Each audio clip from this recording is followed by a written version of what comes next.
La ministre chargée du Travail et de l'Emploi, Astrid Panossian, confirme que le gouvernement va taxer les retraites. Quoi ? Non, ça peut être, je sais pas, 40% des retraités.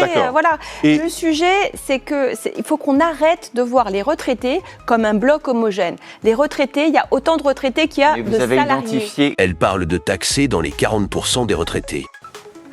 Une précision, c'est que ça ne doit pas concerner tous les retraités. Mais genre quoi, la moitié ? Non, ça peut être, je sais pas, 40% des retraités. Puis, elle explique que les retraités qui seront taxés seront ceux qui touchent à partir de 2 500 euros. Et quels retraités on pourrait cibler à partir de quel montant de pension ? Ça peut être, ça c'est à discuter, ça peut être 2 000 euros, ça peut être 2 500. Donc, si je comprends bien, dans son monde à elle, 40% des retraités pourraient toucher au minimum 2 000 euros de retraite. Puisqu'elle dit au départ vouloir taxer dans les 40% des retraités... Non, ça peut être, je sais pas, 40% des retraités. Oui. Et ensuite, elle dit que ce seront seulement ceux qui touchent à partir de 2 000 euros de retraite.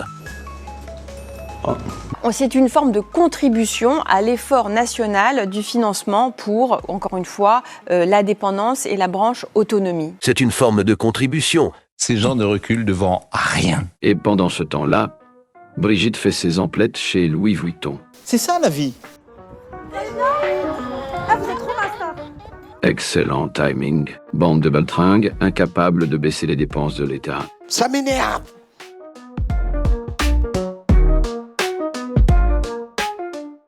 Moi, je préconise un salaire minimum et des primes aux résultats pour tous nos politiques. Impossible. Au lieu de taxer, baissez vos budgets, baissez vos dépenses, baissez vos rémunérations. Et enfin, le peuple n'est pas responsable des erreurs gouvernementales. C'est au peuple de juger les lois et non aux ministres au gouvernement qui créent des lois sans l'accord du peuple. Stop. On nous prend pour des cons! Et pour la jeunesse française, Manu a aussi une idée.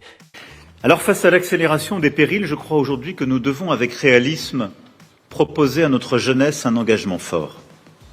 Il souhaite qu'ils servent dans l'armée pour nous préparer à la guerre de demain. Faut être clair.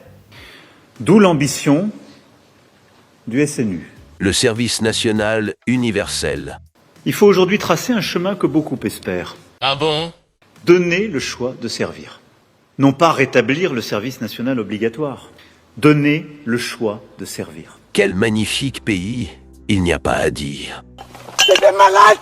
C'est des malades!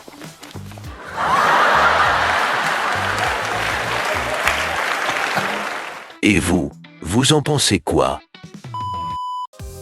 C'est le moment de s'appeler, oh ouais, oh yeah. Sur cette chaîne, on va tout te montrer avec Nick à la barre, on va percer les secrets du peuple, on va déballer